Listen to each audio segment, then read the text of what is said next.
Muito obrigada, Sr. Presidente. Cumprimento o Sr. Ministro, Senhora Secretária de Estado e dizer-lhe, Sr. Ministro, que depois desta longa maratona, não é de admirar que o Sr. Ministro não viesse cá também trazendo algumas boas novidades, sendo que desta vez a boa novidade é que realmente o problema está praticamente resolvido e rapidamente, como já foi dito aqui hoje.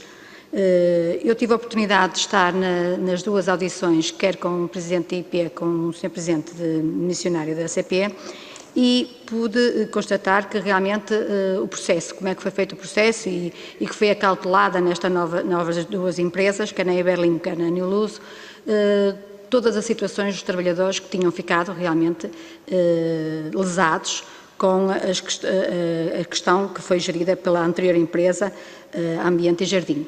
Pronto, há uma outra questão que percebemos que ainda estava a ser ponderada, sobretudo com decisões de tribunal que ainda também não tinham sido libertadas, contudo, pareceu-nos que estavam acauteladas as situações de imediato e até com alguma rapidez, sendo que é sempre de ficar com alguma preocupação, porque realmente as pessoas, os trabalhadores, ficaram com os seus vencimentos em atraso e, estando eles também a trabalhar indiretamente por uma empresa pública, claro que todos nós ficamos preocupados, mas a rapidez com que o assunto foi trabalhado, que acautelou realmente a situação desses trabalhadores.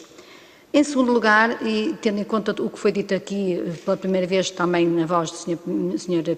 Ministro, as questões ligadas ao outsourcing também foram abordadas nas audições.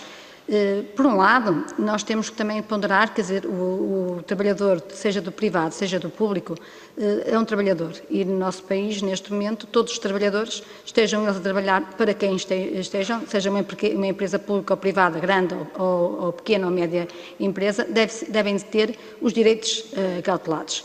E depois também, embora o acionista-Estado aqui seja o maior acionista, as empresas em causa, ao contratarem, ao fazer os contratos e nos cadernos de encargo, devem realmente acautelar se na sua gestão for importante o outsourcing, mas claro que não deve ser descurada as condições dos trabalhadores que são contratados, porque sendo core business ou não core business, realmente é como o Sr. Ministro diz, neste momento os trabalhadores da higiene e segurança são tão importantes como os maquinistas, como os cobradores, como quem esteja nas estações, porque fazem parte de um todo e falhando uma parte, todo o serviço fica em questão. Por isso a grande preocupação que realmente o Partido Socialista aqui tem são duas, por um lado os serviços prestados e por outro lado realmente as condições dos trabalhadores, sejam eles que posto for e sejam eles contratados de que maneira forem. Por isso estamos crentes que, se realmente o assunto vier a ser trabalhado e discutido, que o Sr. Ministro conseguirá, com certeza, fazer uma boa gestão na discussão, assim como fez, por exemplo, em todos os acordos que foram feitos com as unidades sindicais, que servem a IP, que servem a CP, que servem a IMF, e dava o exemplo, por exemplo, da grande força, onde realmente o Sr. Ministro, depois de alguma luta, conseguiu assegurar ambas as partes, os serviços da empresa e também as condições dos trabalhadores que nunca foram descuradas. Para terminar, e como realmente o tempo também é bastante, uma vez que o problema fica um pouco esvaziado nesta audição, eu gostaria de aproveitar também para colocar aqui algumas questões ao Sr. Ministro em relação à ferrovia, uma vez que nos habitua a que neste tema, que nos traz sempre boas novidades, gostaria também que, se fosse possível, aproveitar a ocasião para perguntar se há mais alguma novidade no que diz respeito ao material circulante, às aquisições. Soubemos que as automotoras foi uma grande aposta, ou irá ser uma grande aposta.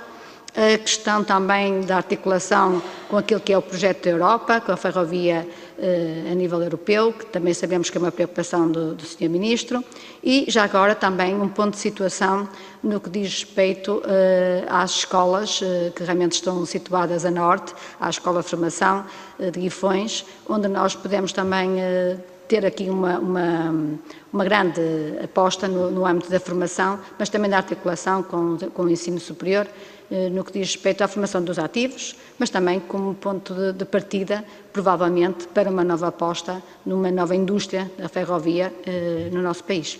E era só. Muito obrigada, Sr.